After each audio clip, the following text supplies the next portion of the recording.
द्वितीय दृष्टि से देख रहे हैं तब जाकर के पता चल रहा है कि गुरु का नीच भंग हुआ है, पर वस्तुतः प्रथम दृष्टया तो गुरु नीच के ही। किम पुनर्ब्राह्मणा पुण्या भक्ता राजर्षयस्तथा अनित्यमसुखम लोकम इमं प्राप्य भजस्व माम। प्रिय दर्शकों नमस्कार, एक बार फिर से उपस्थित हूं आप सबके सामने विश्लेषण जन्म कुंडली का इस कार्यक्रम के अंतर्गत। शुक्रवार के बाद शनिवार के कार्यक्रम में गुरुबचन सिंह जी के कुंडली के दूसरे हिस्से के साथ उपस्थित हूं। कहीं नहीं जाना है, बिल्कुल बन के रहिएगा। कार्यक्रम के आरंभ में बोले गए गीता जी के श्लोक का अर्थ भी बताने वाला हूं और लग्न, नवांश और दशमांश कुंडली के एक साथ अध्ययन का झोंका प्रस्तुत करने वाला हूं। शुरू करते हैं आज का कार्यक्रम।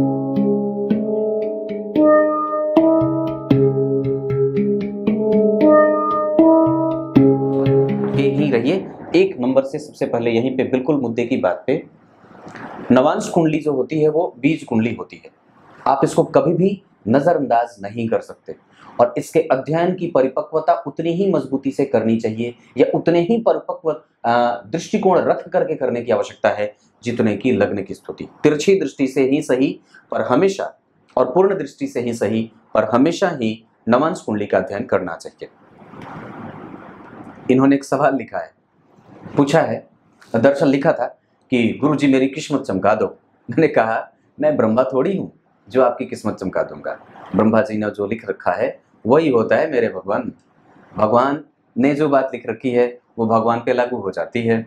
मैं तो बस आपको डिकोड कर रहा हूँ कि ये चीज़ें ऐसी हैं जो आपको समझ में नहीं आ रही है वो बता रहा हूँ और वस्तुतः आपको ये इशारा कर रहा हूँ। रुको, क्या इशारा कर रहा हूँ? आपके पैर जहाँ पड़ रहे हैं वो मल है, आपके पैर जहाँ रख रहे हैं आप वो कीचड़ है, या आपके पैर जहाँ पड़ने वाले हैं वो किसकी मिट्टी है? आर्थिक परेशानी है तो आखिर उसकी वजह क्या है? जहाँ सब लोग आगे बढ़ रहे हैं तो मैं पीछे क्यों जा रहा हूँ? ये सारी चीज़ें कुंडली देखने और दिखाने से स्पष्टतया पता चल जाती हैं। बस यही बात है, अन्यथा तो कोई चीज़ें काम ही नहीं करती हैं। जो बात लिख दी गई है उसे आप बदल नहीं सकते, पर यह सिद्धांत जरूर लागू होता है कि ज्योतिष जैसे विषय के पास प्रत्येक चीज का समाधान भी है और उसको समझने की ताकत भी रखता है वो, और समझाने की वैधता भी उसके पास है। शुरू करते हैं।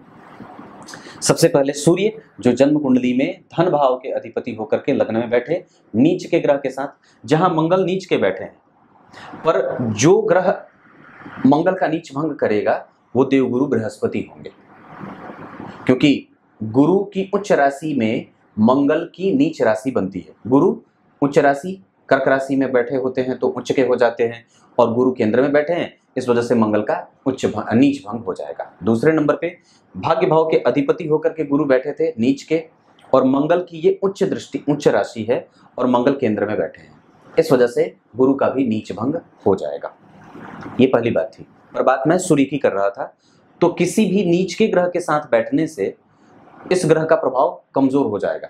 किसका? सूर्य का। मतलब धन भाव के अधिपति जब किसी नीच के ग्रह के साथ बैठेंगे तो धन की अवस्था कमजोर जरूर होगी, लेकिन उस पर चूंकि गुरु की दृष्टि जा रही है इस वजह से कि धन भाव के अधिपति के ऊपर धन के कारक की दृष्टि पड़ेगी गुरु की, तो धन की अवस्था को पुनः वापस में मजबूती भी मिलेगी। आप उसी स्थिति को नवांश में अगर देख रहे हैं तो यहाँ पे सूर्य वापस नीच के हो जा रहे हैं, जिसका नीच भंग शुक्र कर रहे हैं। नवांश कुंडली में सूर्य विशाखा नक्षत्र के बैठे हैं और शुक्र भी विशाखा नक्षत्र के, जिस पे गुरु की दृष्टि है जो कि वर्गोत्तम हो जाएंगे। यहाँ भी गुरु यहीं बैठे हैं, यहाँ भी गुरु यहीं बैठे हैं, इस वजह से यहाँ पे गुरु और शनि के बीच का साम्य बड़ा लाभदायक होगा और दाम्पत्य को श्रेष्ठ बनाने वाला होगा। ठीक वहीं पे सूर्य और शुक्र का एक साथ बैठना व्यक्ति को संतान उत्पत्ति में समस्या जो होगी उसको ठीक करने वाला हो, और साथ ही साथ व्यक्ति को लाभदायक स्थिति में ले जाने वाला और बुद्धिमान संतति और साथ ही साथ फैशनेबल और अनुभवी संतति देने वाला, और साथ ही साथ कई गुणों का मालिक, चाहे वो पत्नी बने, चाहे वो पुत्र बने, चाहे वो जातक स्वयं हो, या फिर वो थोड़ा भौतिकवादी ज्यादा होता है। क्लियर है?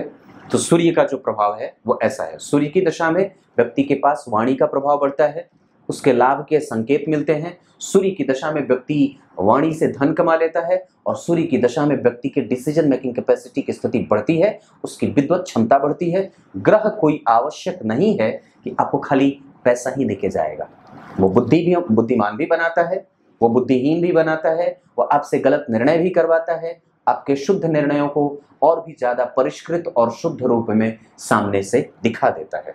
ये पहली बात सूर्य की थी। सूर्य गुरु के नक्षत्र में बैठे हैं इस वजह से, और गुरु से देखे जा रहे हैं, तो पत्नी और व्यक्ति का धर्म और साथ ही साथ व्यक्ति की पत्नी धार्मिक होंगी और दार्शनिक विचारों को रखने वाली होंगी, साथ ही साथ शुद्ध और मनस्वी जैसे विचारों को धारण करने वाली होती है। चंद्रमा जन्म कुंडली में लग्नेश, छठे भाव में बैठे, राशि के अधिपति नीच के, चंद्रमा को कमजोरी। सूर्य और चंद्रमा का मैंने कल का थंबनेल यही लिखा था कि सूर्य और चंद्रमा का संबंध कैसा बन रहा है आपकी कुंडली में, वो षडाष्टक में है, इस वजह से ये ठीक नहीं है। साथ ही साथ यहाँ पे अगर चंद्रमा की बात करते हैं तो नवांश कुंडली में चंद्रमा और मंगल का संयोग, जहां चंद्रमा स्वयं अष्टमेश होकर के बैठेंगे और मंगल 12वें भाव के अधिपति, 12वें भाव के और छठे 8वें भाव के अधिपति का एक साथ दशम में आना दाम्पत्य को ही नहीं बल्कि व्यक्ति के करियर को भी कमजोर करने के उत्सुकता में देखे जाएंगे। लेकिन यहाँ वो पंचम भाव के अधिपति होकर के, अष्टम भाव के अधिपति होकर के चंद्रमा के साथ बैठ रहे हैं। इस वजह से व्यक्ति जो होता है वो अपडेटेड अपने आप को रखना चाहता है और रखना ही पड़ता है। साथ ही साथ व्यक्ति के जीवन में कई बार छोटी छोटी बीमारियां और रक्त से संबंधित बीमारियों के होने का खतरा और पेट से संबंधित समस्याओं के होने का खतरा उत्पन्न होता है। संतान बुद्धिमान होती है और संतति श्रेष्ठ बुद्धि से युक्त और मनस्वी होती है, मतलब अच्छी संतति का व्यक्ति मालिक होता है, पक्की बात है। ये चंद्रमा के बारे में बात कर रहा था।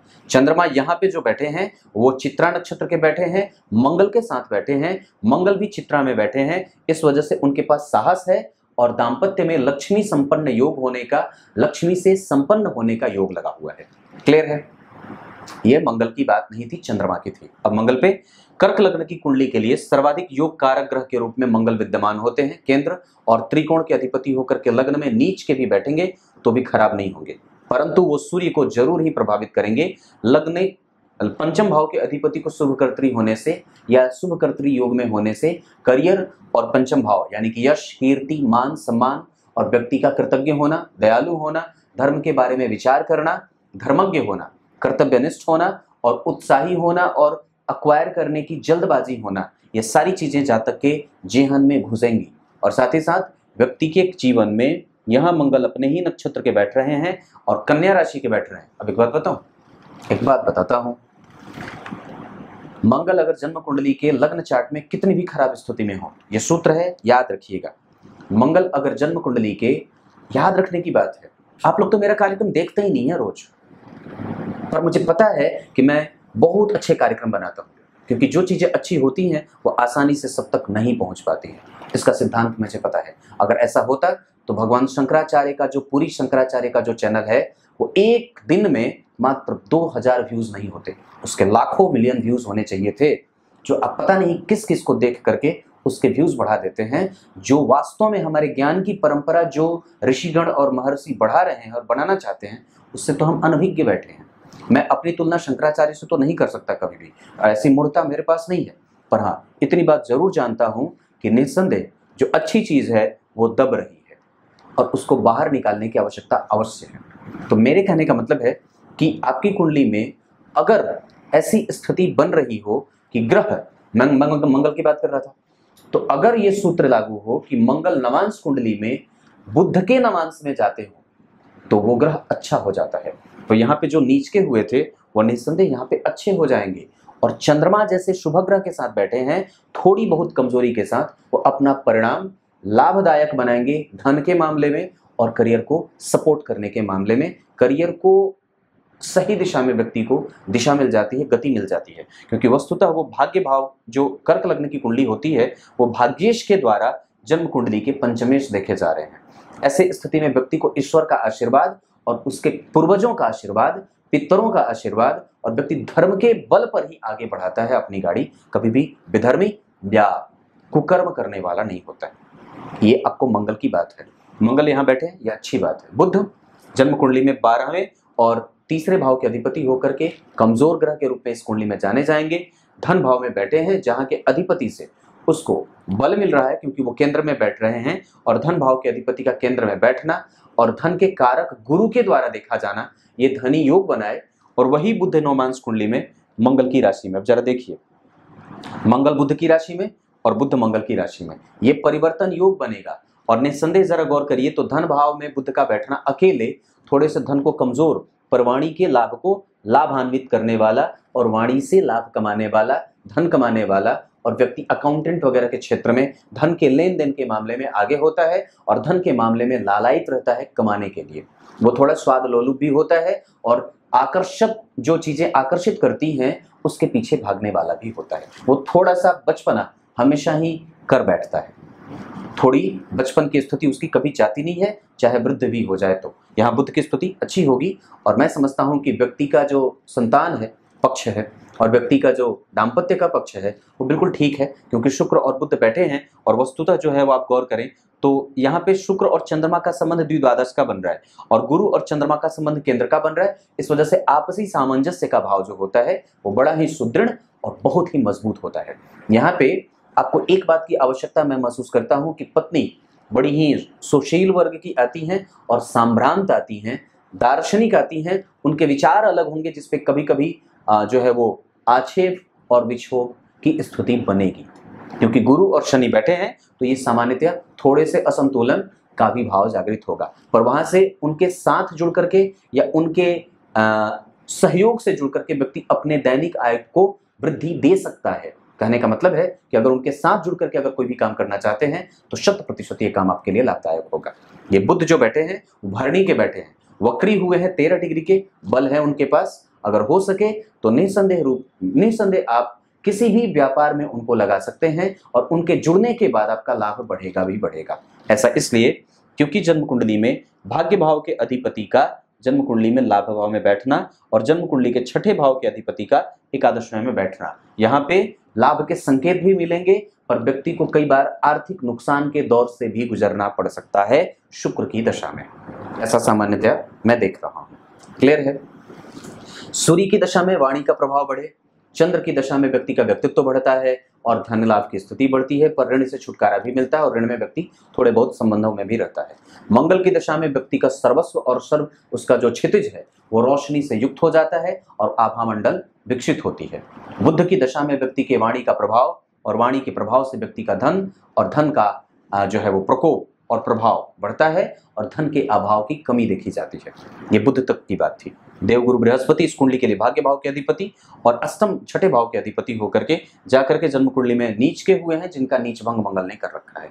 अब एक बात और भी है कि देवगुरु बृहस्पति नीच के होंगे, इनके बारे में मैंने कल चर्चा कर रखी थी, लेकिन यहाँ पे वो वर्गोत्तम हो जाएंगे, वर्गोत्तम ग्रह बली हो जाए और नवांश कुंडली में के बाद दशमांश कुंडली में भी वो वापस अपनी राशि को पकड़ रहे हैं। इसका मतलब है कि व्यक्ति अपना खुद का व्यापार या कोई ऐसा काम जो पद वाला हो, प्रतिष्ठा वाला हो। चंद्रमा मंगल यहाँ भी एक साथ बैठे हैं, शुक्र यहाँ पे मिथुन राशि के, सूर्य यहाँ पे भी अच्छी स्थिति में बैठ रहे हैं, पर शनि के साथ बैठ करके शनि का बल बढ़ेगा। इस वजह से व्यक्ति का यश बढ़ेगा, कीर्तिमान स्थापित करेगा और समाज में जो उसका स्टेटस होता है वो बहुत ही गंभीर और तेजस्वी व्यक्ति के रूप में जाना जाता है। ये यहाँ पे गुरु के बैठने के कारण होगा। उसका प्रत्येक दिन का जो इनकम है वो रेगुलराइज होता है और कहीं ना कहीं उसकी आमदनी बढ़ती जाती है। अभी आपकी कुंडली में जो दशा चल रही है उसमें राहु है, इस वजह से ये समस्या थोड़ी बढ़े, पर गुरु की दशा में व्यक्ति को लाभ के संकेत मैं कई तरीके से देख रहा हूँ। छोटी मोटी बीमारियां गुरु की दशा में उभरनी शुरू होंगी, जो कि वक्त के हिसाब से सामान्य होता है। गुरु का प्रभाव यहाँ के लिए सामान्य था, यहाँ के लिए अच्छा था, यहाँ के लिए सामान्य था, थोड़ा अच्छा यहाँ के लिए, थोड़ा कम यहाँ के लिए। ये स्थिति गुरु की बनती है।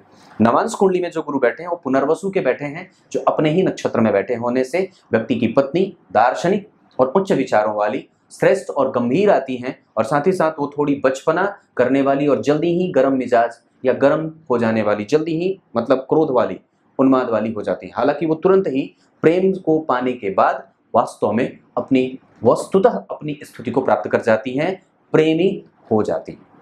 ये गुरु का प्रभाव। शुक्र जन्म कुंडली में चतुर्थ और एकादशवें के अधिपति इस कुंडली के लिए अच्छे नहीं होते और वस्तुतः वो इस कुंडली में बैठे हैं 12वें। तो व्यय, ये इसके बारे में मैंने कल चर्चा कर रखी है, आपको कल का कार्यक्रम देख लेना चाहिए। और यहाँ पे शुक्र जो है वो स्वग्रही हो रहे हैं, ये अच्छी बात है। नवांश कुंडली में वो दशम भाव में बैठे हैं, आपको व्यापार और व्यापारिक दृष्टिकोण का बनाने वाला बना रहे हैं। हालांकि व्यक्ति अगर सरकारी नौकरी भी करता रहे या प्राइवेट नौकरी भी करता रहे तो भी मैं एक कुंडली में ये बात बहुत अच्छे तरीके से देख रहा हूँ कि व्यक्ति को बंधी आय मिल रही है। इसका मतलब ये होता है कि व्यक्ति जीवन में एक संतुलित आय प्राप्त करना चाहता है और वस्तुतः वो कई बार अपने जो लक्ष्य वो जिसने बना रखे हैं, जो भी वो उसने लक्ष्य बनाए हैं, वो उसको प्राप्त भी कर लेता है। ये योग कुंडली में लगा है। तो व्यक्ति आप चाहे करोड़पति बनना चाहते हैं, अरबपति बनना चाहते हैं, आपकी कुंडली में वो बल है, पर मशक्कत इसलिए बढ़ जाएगी क्योंकि गुरु नीच के है। द्वितीय दृष्टि से देख रहे हैं तब जाकर के पता चल रहा है कि गुरु का नीच भंग हुआ है, पर वस्तुतः प्रथम दृष्टया तो गुरु नीच के ही है। लेकिन नवांश में जो स्थिति बनी है और दशमांश में जो स्थिति बन रही है, उसके आधार पर व्यक्ति खुद का कारोबार भी स्थापित कर सकता है और पदस्थ अधिकारी बनने की होड़ में शामिल भी हो सकता है और वो सरकारी नौकरी भी कर सकता है। पर वस्तुतः जो ये कुंडली है, ऐसे इसके आधार पर मैं ये बात कहता हूं कि व्यक्ति को एक लेवल में आने के बाद, राहु की दशा के बाद अगर हो सके तब अपना व्यापार स्थापित करना चाहिए। अभी चुपचाप जो काम कर रहे हैं उसी में बने रहना चाहिए। क्लियर है? ये गुरु थे, नहीं शुक्र थे। तो शुक्र जो है वो जन्म कुंडली में 12 में व्यय और व्यक्ति के व्यय के कारण बनते हैं और वस्तुतः यहाँ पे शुक्र की बात मैंने बताई। अगर आपको खुद का कारोबार करना होगा तो गुरु की दशा में भी शुरू किया जा सकता है या फिर 2031 के मार्च के बाद। क्लियर है? शनि इस कुंडली के लिए मारक, तो पिता को मारते हैं, पिता के सुख को मारते हैं, माता को मारते हैं, माता के कष्ट को देने वाले, माता को दुख देते हैं। और कई बार व्यक्ति के पिता के सुख, यहाँ पे पिता के ऊपर नीच की दृष्टि पड़ेगी, माता भाव में उच्च के हुए तो माता का बल मिला, पिता भाव पे नीच की दृष्टि पड़ी, इस वजह से पिता छीन लिया। और यहाँ पे शनि जो है वो जन्म कुंडली में गुरु के साथ बैठ रहे हैं, जो धनु लग्न की कुंडली के लिए अच्छे नहीं होते हैं। इस कारण से यहाँ पे कई बार व्यक्ति की पत्नी अगर खुद का व्यापार भी करे या पत्नी के साथ जुड़ करके अगर व्यक्ति कारोबार करना चाहे या पत्नी के सहयोग से कोई भी धन कमाने की स्थिति में जाना चाहे, आराम से जा सकता है। एक बात और बता दूं, यहाँ पे जो शनि है वो वस्तुतः सूर्य के साथ बैठ रहे हैं, जो कन्या लग्न की कुंडली के लिए पंचम और छठे के अधिपति, घसीटी कराने वाले और कई बार मेहनत ज्यादा बढ़ा देने वाले होते हैं। क्लियर है?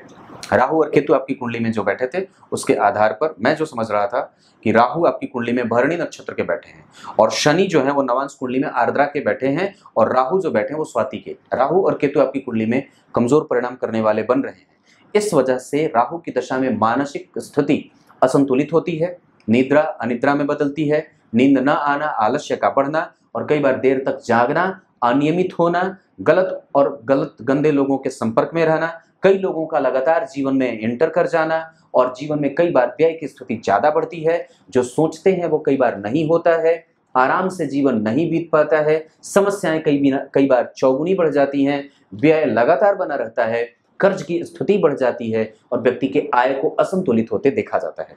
इन सभी चीजों से निपटने के लिए गणेश जी की आराधना, पीपल के वृक्ष का रोपण, अशोक के वृक्ष का रोपण और जामुन के वृक्ष का रोपण ये कर लेना चाहिए। हो सके तो बरगद के वृक्ष को दूध से भी सिंचित करने की आवश्यकता है। अगर ये सारी चीजें नहीं कर सकते तो विष्णु सहस्त्र नाम का पाठ आपको कर लेना चाहिए, गणपति अथर्वशीर्ष का पाठ कर लेना चाहिए, गणेश संकटनाशक स्तोत्र का पाठ कर लेना चाहिए, 21 दुर्वा गणेश जी को अर्पित कर देना चाहिए। ये सामान्य उपाय है जो सब कोई कर सकता है अगर राहु की दशा है तो।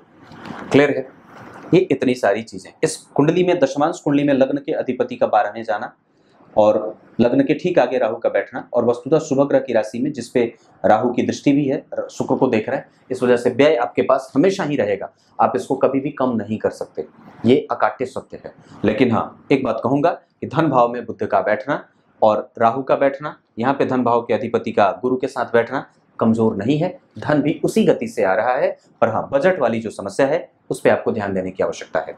और मैं समझता हूं कि अपने खर्च पे नियंत्रण रखने के लिए अगर हो सके तो अपने दान की स्थिति को बढ़ा दीजिए। धन को सही दिशा में लगाना चाहते हैं तो दान करने की प्रवृत्ति अपने जीवन में धारण करिए। गाय की सेवा, ब्राह्मणों का पूजन और ब्राह्मणों का आदर, ये आपकी कुंडली में धन की स्थिति को ठीक कर सकता है। और वस्तुतः अगर हो सके तो शिव जी को शहद अर्पित करिए। ईख का जो जल है या ईख से भगवान शिव की जो है वो अभिषेक की स्थिति भी बहुत ज्यादा लाभदायक साबित होती है। शहद से भी व्यक्ति को शिव जी का अभिषेक करते कराते रहना चाहिए। ये कुछ धार्मिक कृत्य हैं जो अपने जीवन में शामिल कर लेना चाहिए। सूर्य को अर्घ अवश्य ही दिया करिए। आपकी कुंडली में सूर्य इस कुंडली में जो है वो नीच के बैठे हैं और यहाँ पे जो है वो शनि के साथ बैठ रहे हैं। इस वजह से कभी कभी व्यक्ति को सरकार से नुकसान भी होते देख रहा हूँ और व्यक्ति जितना क्रेडिट चाहता है उतना उसको नहीं मिल पाता है। सूर्य और शनि के संबंध जब भी आपस में बनते हैं तो शनि का बल बढ़ जाता है, ये बात आपको याद रखना होगा। अब क्या बताऊं, दशाओं के क्रम में इस कुंडली में कमजोरी से षडबल में गुरु कमजोर हो रहे हैं, बुध ठीक है, मंगल ठीक है, सूर्य चंद्रमा सारे ग्रह गुरु को छोड़ करके सारे ठीक हो रहे हैं। अकेले गुरु का बैठना दाम्पत्य को कमजोर कर सकता है। अगर कोई शिकायत होगी तो इसी के कारण उत्पन्न हो रहा होगा। अगर दाम्पत्य में कोई शिकायत होगी तो यहाँ पे गुरु के बैठे होने के कारण, और अगर कर्म क्षेत्र में रोजगार अगर आपका प्रभावित हो रहा होगा तो निस्संदेह वो सूर्य के कारण हो रहा होगा और लग्न इसके 12 में जाने के कारण हो रहा होगा। आपकी कुंडली में जो अंक है उसके आधार पर 2 तारीख अच्छी होगी। वृश्चिक राशि, मीन राशि आपके लिए अच्छी होगी। 7 तारीख भी आपके लिए लाभदायक साबित हो सकती है। सोमवार का दिन अच्छा हो सकता है। और दिशा, अगर धन कमाना चाहते हैं तो आपको उत्तर पूर्व की तरफ जाना चाहिए, या फिर पश्चिम दिशा की तरफ, या फिर वायव्य कोण, मतलब उत्तर और पश्चिम के कोण पर। ये दोनों ही चीजें आपकी कुंडली में बनती हैं। दशा काल के आधार पर अगर होरा कुंडली देखता हूं तो आपकी कुंडली में चंद्रमा, राहु, केतु, मंगल, शनि और सूर्य, ध्यान से, चंद्रमा, राहु, केतु, मंगल, शनि और सूर्य की दशा सामान्य जाने वाली है। मतलब इसमें आप बहुत अच्छा नहीं कर पाए, या कई बार ये सामान्य जाती है, शांतिप्रद जाती है। पर बाकी बुध, शुक्र और गुरु की दशाएं मल्टीपर्पस या मल्टी डायमेंशनल एस्पेक्ट जीवन के दिखाते हैं, जहां आप कई प्रकार के अवरोधों से होते हुए अपने जीवन को स्थापित करने का मार्ग चुन लेते हैं, और ऐसी स्थितियां जीवन को मील का पत्थर साबित करवा देती हैं। क्लियर है?